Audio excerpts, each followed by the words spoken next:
অনেক ওই সোডারে ধরে আনার জন্য লোক পাঠাইছে। ছোটবেলায় যে আমরা চুরি করছিল না, ওই লোকটারে আনলেই সাক্ষী দিতে পারবো। কি বলেন ম্যাডাম? হ্যাঁ, ও আসলে সব প্রমাণ হয়ে যাবে। সত্যি করে বল, কেন মিথ্যা বলেছিস? বল, কে আসল শালিমা?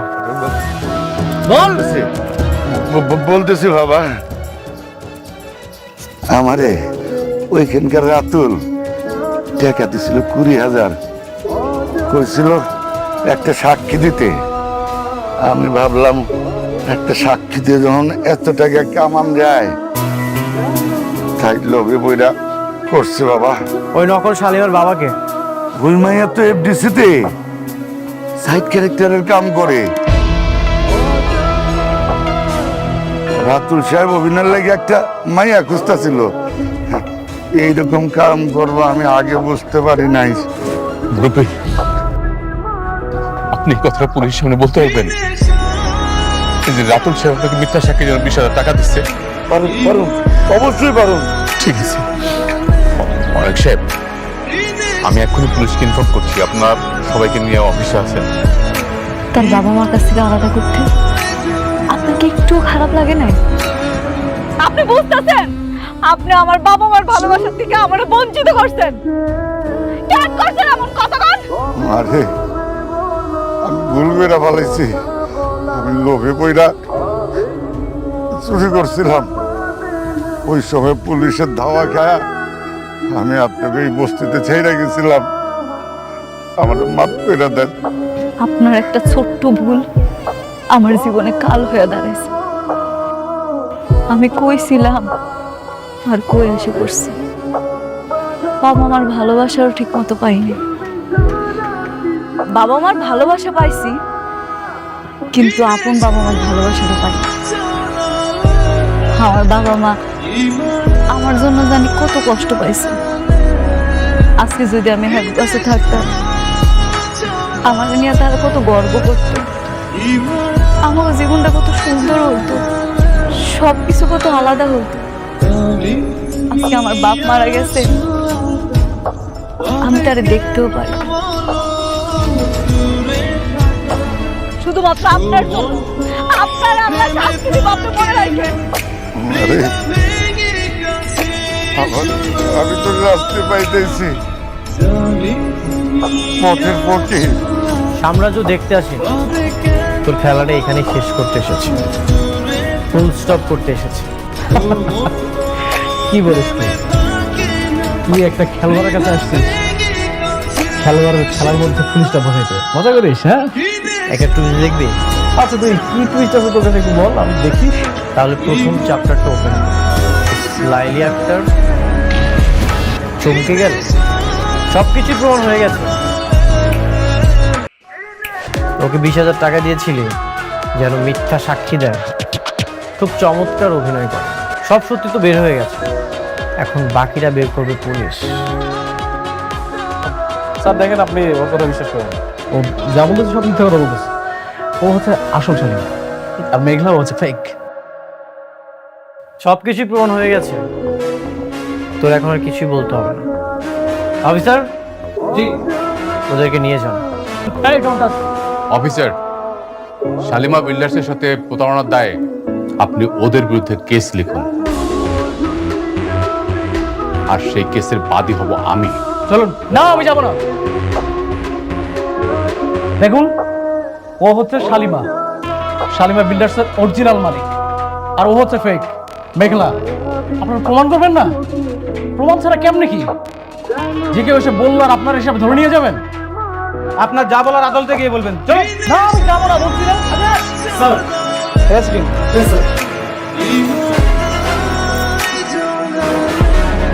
আমার ম্যাডামকে সেলুট করুন। দাঁড়িয়ে আছেন কেন? সেলুট করুন। ভালো মন্দ খাবার একটা কথা আছে না, পাপ বাপরেও সারে না। মনে রাখবেন সেটা। এর সাথে কি করা যায়? মাগো, আমার মাইয়াদারে মাফ করে দেন। হরইয়া আমি আপনার কাছে মাপ চাইতেছি। ও অনেক বড় অন্যায় করছে। হরে সাইরা দেন, হরলে আমি গ্রামের বাড়ি চলে যাবো। সি সিসি চাচা, আপনি আমার বাবার বয়সী, আপনি কেন আমার কাছে হাত জোর করতেছেন? আমি বুঝতে পারছি আমাকে মতো এরকম ছেলেমেয়ের কারণেই বাবা মার এত কষ্ট পায়। আসলে আপনার তো দোষ নেই, দোষ আপনার নাই। ওই যে দোষ করছে সেটা মাফের যোগ্য। তারপর আমি ওকে ক্ষমা করে দিই, শুধু আপনার মুখের দিকে তাকাই। যান, ওনারে নিয়ে আসবে। মাগো আপনার লেখা ওনার কাছে অনেক দোয়া করি, আপনি অনেক বড় হইবেন, অনেক বড় হইবেন মা। চল রে মা, আমরা গ্রামের বাড়িতে যাই গা। দাঁড়ান, একটা কথা মনে রাখেন, টাকার জন্য মানুষের ক্ষতি করতে চাইনি। সৎ পথে টাকা ইনকাম করেন, দেখবেন আল্লাহ খুশি হবে। যান। তোমার চেয়ারে যে বসো, তুমি আবার তোমার রাজত্বটা ফিরে পেয়েছো। এই দায়িত্বটা বুঝেন। সবকিছু তোমার জন্য হয়েছে। আজকে তুমি না থাকলে মনে হয় কোনো কিছুই ফেরত পাইতাম না। তুমি আবারও আমার ঋণী বানাই দিবে। এটা আমার দায়িত্ব ছিল, তোমার ন্যায্য অধিকার তোমাকে ফিরিয়ে দিল।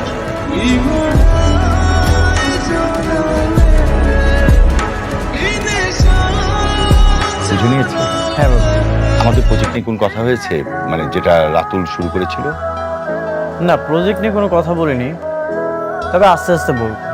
এখন মেঘলাকে আমি যা বলবো ও তাই শুনবে। আচ্ছা, একসঙ্গে সব কথা বলিলেই কিন্তু পারতে, কিন্তু না, তুমি তো সেটা করবে না। তুমি তো চাও কাজের অজুহাত দিয়ে যেন বারবার মেঘলার কাছে যাওয়া যায়। বৃষ্টি, ব্যাপারটা মোটেও সেরকম না। আর ইদানিং দেখছি তুমি অনেক ওভার থিঙ্কিং করছো, আমাকে অপমান করার চেষ্টা করছো। বৃষ্টি যা তো ভেতরে যা। দেখো অনিক, আমি কখনোই তোমাকে অপমান করতে চাই না, কিন্তু তুমি টাকার জন্য বারবার মেঘলার কাছে ছুটে যাবে, সেটা আমি মানতে পারবো না। বৃষ্টি তোকে আমি চুপ করতে বলছি? হ্যাঁ, আমরা এখানে একটা গুরুত্বপূর্ণ বিষয় নিয়ে কথা বলছি। আচ্ছা অনেক শোনো, আমি শুনলাম যে পূর্বাচলে একটা সরকারি জমি নিলামে উঠবে। তো সেই জমিটা যদি আমরা নিতে পারি তাহলে কিন্তু এখন যে বর্তমানে সালিমা বিল্ডার্স গ্রুপের যে প্রফিটটা হবে তার চেয়ে বেশি প্রফিট পাওয়া যাবে। বলেন কিভাবে? হ্যাঁ, আমার চিন্তা যে ওই জমিটা যেভাবে হোক আমাদের পেতে হবে। তারপরে আমরা ওখানে ছোট ছোট প্রজেক্ট করবো, তারপরে সেই জমিগুলো। তাহলে তো খুবই ভালো হয়। আমরা তো তাহলে জমি বিক্রি করতে পারবো, জমির উপরে যদি বাড়ি করি ফ্ল্যাটও বিক্রি করতে পারবো। 100 বছরের চুক্তি। রাইট। তো অনেক এই সরকারি জমিটা পাওয়ার জন্য কিন্তু সালিমা বিল্ডার্স গ্রুপও কিন্তু ট্রাই করবে, যাতে ওরা না পায় সেভাবেও তোমাকে ব্যবস্থা করতে হবে। হ্যাঁ ঠিক আছে বাবা, আপনি একদমই চিন্তা করবেন না, আমি সবকিছু সামনে নেব। কার সাথে কথা বলছিলেন? সাব্বিরের সঙ্গে। সাব্বিরের সাথে আলাদা তো কিসের কথা? আলাদা কিছুই না, ও আমার বন্ধু, ওর সাথে তো কথা হতেই পারে, তাই না? শুধু বন্ধুই যেন থাকে। থাকবে। আমি তোমার মতো একজনকে রেখে আরেকজনের কাছে কখনোই যাব না। এভাবে তাকিয়েছে, যা সত্যি তাই বলেছি। ঠিক আছে, খাবারটা রেডি করো, আমি ফ্রেশ হয়ে আসছি। আমার খুব ভালো লাগতেছে, খুব তৃপ্তি লাগতেছে। আপনার সাথে রাতুল যা যা করছিল আমি সেটা ফিরাই দিতে পারছি। আপনি তো জানেন আমি ওর কাছ থেকে ওর সব কিছু কায়রা নিচ্ছি। জানি। আমি চাই আমাকে প্রজেক্টগুলো আপনি করেন। আমি ম্যানেজার আঙ্কেলকে সব বলছি, উনি মনে হয় পেপারস রেডি করতেছে। এরপর থেকে কাজগুলো আপনি করবেন। সেই তো আমাকেই দিতে, শুরু থেকেই যদি আমাকে দিতে তাহলে কি এত ক্ষতি হতো? শুরু থেকে প্রজেক্ট যদি আপনারা দিতাম তাহলে তো রাতুলের কত ফকির বানাইতে পারতাম। এখন ও সব হারায় নিঃস্ব হয়ে গেছে। হ্যাঁ, সব হারিয়ে তোমার বিরুদ্ধে ষড়যন্ত্র করছে। জানি আমার ওই বড়লোক বান্ধবী নীলার বাবা আপনারা অপমান করছে না, ওনার সাথে নীলা আমার ক্ষতি করার চেষ্টা করতেছে। আর ওই লোকটা নাকি রাতুলের কাজ। আমিও শুনেছি, কিন্তু রাতুল কিছুই করতে পারে না। রাতুলের ধ্বংস শুরু হয়ে গেছে।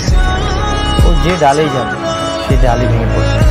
আপনার সাথে বেইমানি করছে, এর পাপের ফল তোরে পাইতেই হইব। ম্যাডাম আমি আসবো? যে আসেন না। রাতুল সাহেবের এগ্রিমেন্টগুলো ক্যান্সেল করে আমরা অনেক সাহেবকে যে কাজগুলো দিয়েছি দ্য পেপারস। আপনাকে এখানে একটা সাইন করতে হবে ম্যাডাম।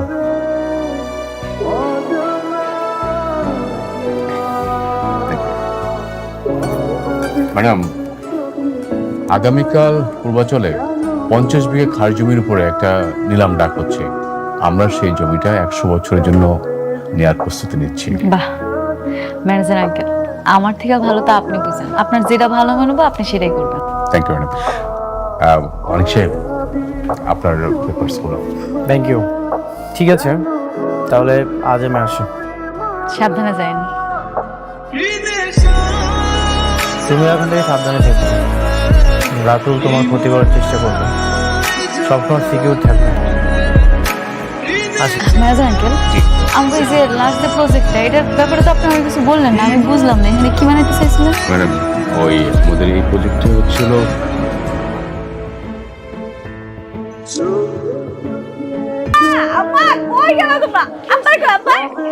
আরে ধরো ধরো, আরে ধরো না, আগে মিষ্টি খাই কথা কই না। হাকর আব্বা। আরে কিসের মিষ্টি এটা কবি তো? কমু আগে মিষ্টি খাওয়াই লই, সব কথা কইতেছে। হাকর আরে কিসের মিষ্টি? আজকে আমার অনেক খুশির দিন। কেন জানো, রাতুলের সব কাজ ক্যান্সেল করে দিয়ে আমি অনেকের বিয়া দিছি। এখন থেকে আমগো যত নতুন প্রজেক্ট আইবো সব অনেক করবো। এমন করে চললে তোমাকে জামাই তার আগের অবস্থান আবার ফেরত পাইবো ইনশাল্লাহ। আলহামদুলিল্লাহ। তাই জন্য হয় না। বর্ষা, কাকি, খালা, কই গেলা? এদিকে আসো, মিষ্টি খাইয়া যাও। একটা কথা মাথায় রাখেন, আপনাদের কাউরে আমি শান্তি থাকতে দেব না। আর এই যে আনন্দের মিষ্টির স্বাদ কতটা তিতা হইতে পারে একদম পরতে পরতে বুঝতে পারবেন। মাইন্ডেড। ওই রাতুল আমাকে কিচ্ছু করতে পারবে না, তুমি শুধু দোয়া করো। চট্টর করছি না। জব করবে না কি? বেশি বেতনে অন্য কোথাও চাকরি পেলে নাকি? না, এমনি আমার ভালো লাগছে না তাই। শোনো সাব্বির, আজকালকার বাজারে চাকরি পাওয়াটা অনেক কঠিন। ঠিক আছে ফাইন, চাকরি ছেড়ে দাও, কোনো সমস্যা নেই। তবে 2 দিন পরে চলতে পারবে তো?